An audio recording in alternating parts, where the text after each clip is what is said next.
उत्तराखंड का देवगढ़ गांव। मॉनसून की भारी बारिश हो रही थी। गांव के आखिरी छोर पर जंगल के पास बनी एक पुरानी कुटिया में घना अंधेरा था। अंदर एक लाश पड़ी थी जिसके चारों ओर मोमबत्तियां तो थीं पर एक भी जल नहीं रही थी। उसी लाश के पास भैरव बाबा नाम के एक तांत्रिक आंखें बंद किए बैठे थे। अचानक उनकी भारी आवाज ने उस खामोशी को चीर दिया। जागो रोहन, तुम्हें जागना होगा। मैं जानता हूं तुम्हारी आत्मा यहीं कहीं है, इस बंधन से मुक्त नहीं हुई है। लौट आओ, अपने शरीर में लौट आओ। प्रकृति के नियम तुम्हारी प्रतीक्षा नहीं करेंगे। मैं तुम्हें आदेश देता हूं, वापस आओ, वापस आओ। लौट आओ अपने इस खाली पड़े घर में, लौट आओ। भैरव बाबा किसी अनजाने मंत्र का जाप करते रहे। उनकी आवाज में एक ऐसी शक्ति थी जो उस कमरे की हवा को भी भारी बना रही थी। और उसी पल उस लाश के आसपास रखी सारी मोमबत्तियां एक साथ भभक कर जल उठीं। उनकी पीली रोशनी में कमरे की दीवारें कांपती हुई सी लगीं और फिर उस कमरे में अजीब और गरीब आवाजें गूंजने लगीं। पहले किसी बच्चे के खिलखिलाने की आवाज, फिर किसी बूढ़ी औरत के रोने की सिसकियां, फिर कई मर्दों के एक साथ ठहाके लगाने की गूंज। ये आवाजें एक दूसरे में उलझ रही थीं, एक भयानक संगीत बना रही थीं। और तभी उस लाश में एक हल्की सी हरकत हुई। उसकी उंगलियां कांपीं। फिर धीरे धीरे, बहुत धीरे धीरे उस लाश ने अपनी आंखें खोलीं और वो उठकर बैठ गया। उसकी आंखों में गहरी हैरानी और डर था। मैं यहाँ कैसे? क्या हुआ था मुझे? कुछ भी याद नहीं आ रहा। और तुम कौन हो? ये सब क्या हो रहा है मेरे साथ? मुझे कुछ समझ नहीं आ रहा। भैरव बाबा ने एक गहरी सांस ली, जैसे किसी बहुत बड़े काम को अंजाम देकर थके हों। उन्होंने अपनी शांत आंखों से रोहन को देखा। तुम्हें कुछ भी समझने की जरूरत नहीं है बालक। तुम्हारे पिता ने मुझे तुम्हारी मदद के लिए बुलाया था। मेरा काम समाप्त हुआ, अब मैं चलता हूँ। इतना कहकर भैरव बाबा अपनी जगह से उठे और कुटिया के दरवाजे की ओर बढ़ गए। दरवाजे के बाहर एक बूढ़ा आदमी, रोहन का पिता हरीश, कांपते हुए खड़ा था। उसकी आंखों में उम्मीद और डर एक साथ तैर रहे थे।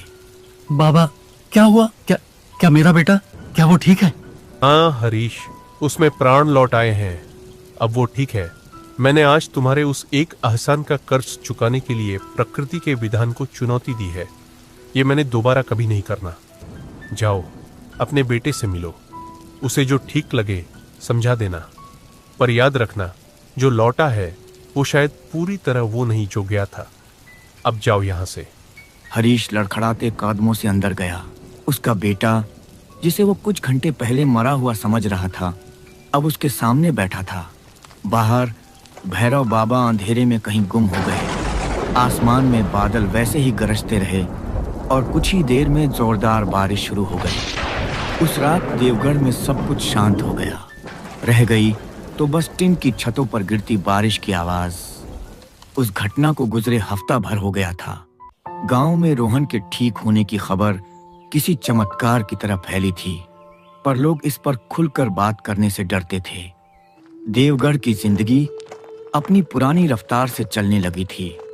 गांव के नुक्कड़ पर चंदन टी स्टॉल गांव वालों के लिए सिर्फ एक चाय की दुकान नहीं, बल्कि उनका अड्डा था। यहाँ दिन भर की थकान और दुनिया भर की बातें चाय की चुस्कियों के साथ होती थीं। उस दिन भी हल्की हल्की फुहार पड़ रही थी।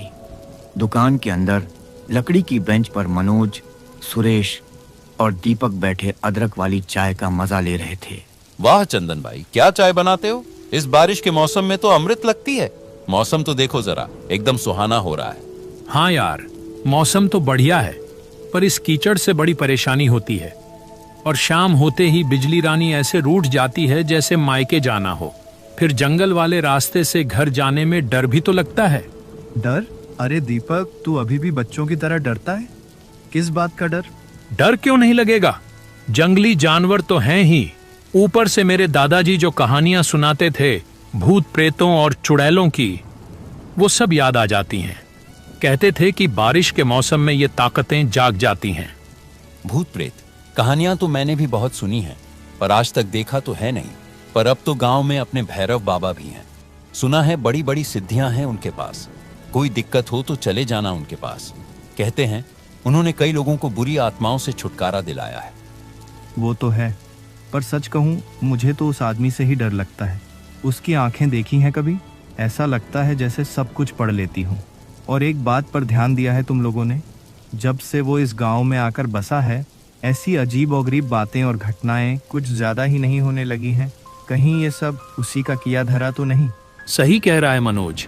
हो सकता है, क्या पता वो अच्छी शक्तियों की आड़ में कोई और ही खेल खेल रहा हो, पर बिना सबूत के कुछ कह भी तो नहीं सकते। उनकी बातें चल ही रही थीं कि शाम घिरने लगी। अंधेरा होते ही सब अपने अपने घरों की ओर चल पड़े। मनोज का घर जंगल के रास्ते से होकर गुजरता था। बारिश अब तेज हो चुकी थी। वो रास्ता टटोलता हुआ धीरे धीरे आगे बढ़ रहा था। जंगल के कीड़े मकोड़ों की आवाज एक अजीब सा संगीत पैदा कर रही थी, पर अब उसे अपने पीछे किसी और के होने का भी एहसास हो रहा था। उसे अपने ही कदमों के अलावा किसी और के कदमों की आवाज सुनाई दे रही थी, और किसी के जोर जोर से सांस लेने की आवाज भी। उसके मन में दोस्तों की बातें घूम रही थीं। डर उसके दिल में घर करने लगा था। वो बिना पीछे मुड़े अपनी चाल तेज कर दी। अचानक एक भारी खुरदरी आवाज ने उसका नाम पुकारा। मनोज के कदम वहीं जम गए। उसका दिल जोरों से धड़कने लगा। उसने हिम्मत करके आवाज को अनसुना किया और आगे बढ़ने लगा। इस बार मनोज को लगा जैसे कोई उसके बिल्कुल पीछे खड़ा है। उसे अपनी गर्दन पर किसी की ठंडी सांसें महसूस हुईं। वो और खुद को रोक नहीं सका। डर और हिम्मत के बीच झूलते हुए उसने तेजी से पीछे मुड़कर देखा। पीछे कोई नहीं था, बस हवा में एक काली परछाई लहरा रही थी। एक ऐसी परछाई जिसका कोई शरीर नहीं था। उसकी दो लाल आंखें अंधेरे में दहक रही थीं। उस भयानक मंजर को देखकर मनोज की चीख उसके हलक में ही फंस गई। उसने अपनी छाती पकड़ ली और जमीन पर गिर पड़ा। शायद उसके दिल ने जवाब दे दिया था। तेज बारिश में उसकी लाश वहीं पड़ी रही। अगली सुबह जब गांव के कुछ लोग जंगल के रास्ते से गुजर रहे थे, तो उन्होंने मनोज की लाश देखी। ये खबर गांव में आग की तरह फैल गई। हर कोई सन्न था। मनोज एक हंसमुख और मिलनसार नौजवान था। उसकी किसी से कोई दुश्मनी नहीं थी। उसकी लाश के पास इकट्ठा हुई भीड़ में तरह तरह की बातें हो रही थीं। हे भगवान, ये कैसे हो गया? बेचारे मनोज की तो किसी से कोई रंजिश भी नहीं थी। किसने किया होगा ये? चेहरे पर कोई चोट का निशान भी नहीं है। ऐसा लगता है जैसे डर के मारे इसकी जान निकल गई हो। जिसने भी ये किया है, भगवान उसे माफ नहीं करेगा। पर अभी तो हमें मुखिया जी और पुलिस को खबर करनी होगी। हाँ, मैं जाता हूँ मुखिया जी को बुलाने। तुम सब यहीं रहना, कोई जंगली जानवर लाश के पास ना आ पाए। कुछ ही देर में गांव के मुखिया प्रताप सिंह पुलिस वालों के साथ वहां पहुंच गए। साथ में एक एम्बुलेंस भी थी। इंस्पेक्टर ने आते ही लोगों से पूछताछ शुरू की। किसी को पता है ये सब कैसे हुआ? क्या किसी ने रात में कुछ अजीब देखा या सुना? सभी गांव वाले खामोश खड़े रहे। सबके चेहरों पर डर साफ दिखाई दे रहा था। क्या किसी पर कोई शक है? अगर है तो बिना डरे बताओ। किसी ने फिर भी कुछ नहीं बोला। लोगों के मन में भैरव बाबा का नाम था, पर किसी की हिम्मत नहीं हुई कि पुलिस के सामने ये बात कह सके। ठीक है, पुलिस अपनी छानबीन करेगी, लेकिन जब तक कातिल पकड़ा नहीं जाता, तुम में से कोई भी गांव छोड़कर नहीं जाएगा। और अगर किसी को कोई भी जानकारी मिले तो फौरन हमें इत्तला करना। अपना अपना ध्यान रखो। इतना कहकर पुलिस मनोज की लाश को एम्बुलेंस में लेकर चली गई। पर यह तो बस शुरुआत थी। आने वाले कुछ ही दिनों में गांव में ठीक वैसी ही 3 और मौतें हो गईं। तीनों की लाशें गांव के अलग अलग सुनसान रास्तों पर मिलीं और तीनों के चेहरों पर वही भयानक डर जमा हुआ था। पूरे गांव में दहशत का माहौल फैल गया था। लोग सूरज ढलते ही अपने दरवाजे बंद कर लेते थे। गलियां सुनसान हो जाती थीं। फिर भी चंदन की चाय की दुकान पर कुछ लोग अभी भी जमा थे। डर अपनी जगह था, पर चाय की तलब उससे भी बड़ी थी। माहौल बहुत खराब हो गया है गांव का। हर कोई डरा डरा सा रहता है और ये पुलिस भी कुछ नहीं कर पा रही है। खाक करेगी पुलिस। अगर ये काम किसी इंसान का होता तब न पुलिस कुछ करती। ये काम किसी शैतान का है, किसी प्रेत का है। वही इन लोगों को मार रहा है। पर अचानक से हमारे गांव में ये प्रेत कहाँ से आ गया? आज तक तो ऐसा कुछ नहीं हुआ। ये सब उस भैरव बाबा ने ही किया होगा। वही ऐसे भूत प्रेतों को पालता है। न जाने कैसे कैसे पिशाच पाल रखे होंगे उसने। मैंने खुद अपनी आंखों से एक भयानक साये को उसके घर के आगे मंडराते हुए देखा था रात में। इन सब मौतों के पीछे उसी का हाथ है।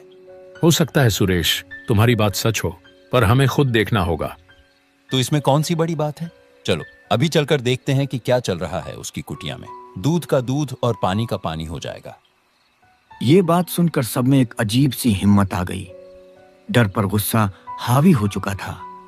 सबने भैरव बाबा के घर की ओर जाने का फैसला किया।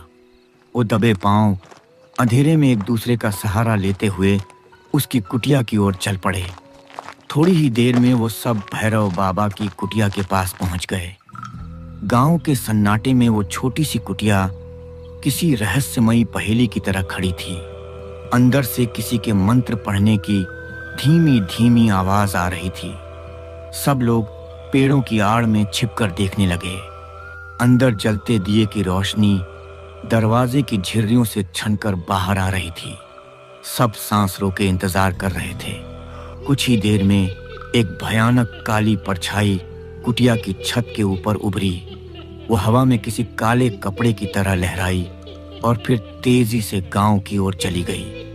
ये देखकर वहां मौजूद सभी लोगों के होश उड़ गए। उनके शक को अब सबूत मिल गया था। देखा, मैंने कहा था ना, ये साया, ये प्रेत, ये सब यही भैरव बाबा पाल रहा है। इसी की वजह से हमारे गांव के लोग मारे जा रहे हैं। ये ढोंगी है। वहां मौजूद सब लोगों का गुस्सा 7वें आसमान पर पहुंच गया। डर अब पूरी तरह से खत्म हो चुका था और उसकी जगह अंधाधुंध नफरत ने ले ली थी। कुछ ही देर में वो सब अपने अपने घरों से मशालें, लाठियां और दरातियां लेकर लौट आए। उनके सिर पर खून सवार था। वो आज इस गांव को उस भगत से आजाद कराना चाहते थे। भैरव, ओ ढोंगी भैरव, बाहर निकल। कहां छुपा बैठा है डरपोक? आज तुझे हम जिंदा नहीं छोड़ेंगे। बाहर निकल, बाहर आ। ये ऐसे नहीं मानेगा। आग लगा दो इसकी झोपड़ी को। न रहेगा बांस, न बजेगी बांसुरी। सारा खेल ही खत्म हो जाएगा। इतना कहकर सुरेश अपनी मशाल लेकर झोपड़ी की सूखी घास फूस की छत की ओर बढ़ा, पर तभी एक रौबदार आवाज ने उसे रोक दिया। रुको, ये क्या पागलपन कर रहे हो तुम लोग? होश में तो हो। गांव के मुखिया प्रताप सिंह वहां आ गए थे। उनके चेहरे पर गुस्सा और निराशा दोनों थी। उन्होंने बड़ी मुश्किल से लोगों को समझा बुझाकर शांत किया। कानून को अपने हाथ में लेने का हक ये किसी को नहीं है। चाहे जो भी वजह हो, हम किसी का घर नहीं जला सकते। अपने अपने घर जाओ सब। इतनी देर में भैरव बाबा भी अपनी कुटिया से बाहर आ चुके थे। लोग मुखिया के डर से कुछ फुसफुसाते हुए वापस जाने लगे। उन्हें यह फैसला पसंद नहीं आ रहा था, लेकिन मुखिया के खिलाफ जाने की हिम्मत किसी में नहीं थी। जब सब चले गए तो भैरव बाबा मुखिया के सामने आए। मुखिया जी, ये लोग मेरा घर क्यों जलाना चाह रहे थे? मैंने क्या बिगाड़ा है इनका? मैं तो किसी से झगड़ा भी नहीं करता। जितना हो सके इन लोगों की मदद ही करता हूँ, वो भी बिना किसी लोभ के। फिर ये लोग मेरे साथ ऐसा क्यों कर रहे हैं? लोगों को लगता है कि गांव में जो भी मौतें हो रही हैं, उसके पीछे तुम्हारा हाथ है। उन्हें लगता है कि तुमने कोई पिशाच पाल रखा है जो ये सब कर रहा है। पर मैं तो ऐसा कुछ भी नहीं कर रहा। मैं तो अपनी सिद्धियों का इस्तेमाल सिर्फ अच्छे काम के लिए करता हूँ। मैं जानता हूँ कि ये तुमने नहीं किया है, क्योंकि असली गुनहगार को मैंने अपनी आंखों से देख लिया है। मुझे तो पहले से ही उस पर शक था, लेकिन मैं इत्मीनान करना चाहता था। उस दिन मैं और गांव का चौकीदार संतोष छिपकर उसके घर के पास गए थे। हमने देखा कि गांव का ही शंकर अपनी दुकान के पीछे वाले कमरे में बैठकर कुछ मंत्र पढ़ रहा है। मुखिया जी ने जो बताया वो एक फ्लैशबैक की तरह उनकी आंखों के सामने घूम गया। आओ मेरे स्वामी, प्रकट हो। मैं तुम्हें आदेश देता हूँ, प्रकट हो मेरे सामने। मुझे और शक्ति चाहिए। कुछ ही देर में एक लाल रंग का धुएं जैसा साया वहां प्रकट हुआ। वो हवा में लहरा रहा था। मुखिया और संतोष ने अपनी आंखों से ये सब देखा था। उनका शक यकीन में बदल चुका था। अगली सुबह मुखिया प्रताप सिंह ने पूरे गांव को पंचायत के लिए चौपाल पर इकट्ठा किया। भैरव बाबा भी वहां मौजूद थे, एक कोने में चुपचाप खड़े। गांव के लोग अब भी उन्हें शक और नफरत से देख रहे थे। शंकर भी भीड़ में ऐसे खड़ा था जैसे उसे कुछ पता ही न हो। गांव वालों, मैं जानता हूं कि तुम सब डरे हुए हो, गुस्से में हो, पर आज मैं तुम सबको वो सच बताने जा रहा हूं जिससे तुम सब अनजान हो। हमारे गांव में हो रही मौतों का जिम्मेदार कोई भूत प्रेत नहीं, बल्कि हमारे बीच ही छिपा एक लालची इंसान है। सब एक दूसरे का मुंह देखने लगे। वो गुनहगार शंकर है। ये आप क्या कह रहे हैं मुखिया जी? मैंने कुछ नहीं किया। आप भैरव बाबा को बचाने के लिए मुझे फंसा रहे हैं। चुप रहो। मैंने और संतोष ने तुम्हें अपनी आंखों से उस शैतानी ताकत को बुलाते हुए देखा है। तुम भैरव बाबा से जलते थे। तुम गांव के अकेले भगत बनना चाहते थे ताकि लोगों के डर का फायदा उठाकर उनसे पैसा ऐंठ सको। इसलिए तुमने ये सब किया। तुमने उस पिशाच को उन लोगों को मारने भेजा जिन्होंने कभी तुम्हारा मजाक उड़ाया था या तुमसे उधार वापस मांगा था, और इल्जाम भैरव बाबा पर डाल दिया। शंकर का चेहरा सफेद पड़ गया। उसे समझ आ गया कि उसका खेल खत्म हो चुका है। गुस्से और हताशा में उसने अपनी आंखें बंद की और जोर जोर से वही मंत्र पढ़ना शुरू कर दिया। मैं नहीं हार सकता। स्वामी आओ, इन सबको खत्म कर दो। अचानक मौसम बदलने लगा। आसमान में काले बादल घिर आए और तेज हवाएं चलने लगीं। लोगों के सामने ही वो लाल धुएं वाला पिशाच शंकर के पीछे प्रकट हो गया। उसकी लाल आंखें गुस्से से जल रही थीं। गांव वाले डर के मारे चीखने चिल्लाने लगे। वो पिशाच मुखिया की तरफ बढ़ा, पर तभी भैरव बाबा उसके सामने आ गए। उन्होंने अपनी झोली से कुछ भस्म निकाली और एक सुरक्षा मंत्र पढ़ते हुए उस पिशाच की ओर फेंक दी। रुक जा अधम, प्रकृति के नियमों को तोड़ने वाले का साथ देना भी पाप है। लौट जा अपनी दुनिया में, वरना भस्म हो जाएगा। भस्म लगते ही वो पिशाच दर्द से चीत्कार उठा। वो कमजोर पड़ने लगा। अपने बुलाने वाले की शक्ति के बिना वो यहाँ टिक नहीं सकता था, और शंकर का लालच और नफरत भैरव बाबा की निस्वार्थ साधना के आगे बौना साबित हो रहा था। कुछ ही पल की जद्दोजहद के बाद वो पिशाच एक जोरदार चीख के साथ उसी लाल धुएं में बदलकर गायब हो गया। शंकर जमीन पर गिरकर हाँफने लगा। उसकी सारी शक्ति जा चुकी थी। गांव वालों ने उसे पकड़ लिया। अब उनकी आंखों में भैरव बाबा के लिए शक नहीं, बल्कि सम्मान था। उन्हें अपनी गलती का एहसास हो रहा था। उस दिन के बाद देवगढ़ में फिर कभी कोई अनहोनी नहीं हुई। शंकर को पुलिस के हवाले कर दिया गया। गांव वालों ने मिलकर भैरव बाबा से माफी मांगी। भैरव बाबा ने सबको माफ कर दिया, क्योंकि वो जानते थे कि डर इंसान को अंधा बना देता है। गांव में जिंदगी फिर से पटरी पर लौट आई थी, पर अब गांव वाले एक बात समझ चुके थे, असली शैतान बाहर नहीं, बल्कि इंसान के अपने मन में बैठे लालच, नफरत और अंधविश्वास में ही छिपा होता है।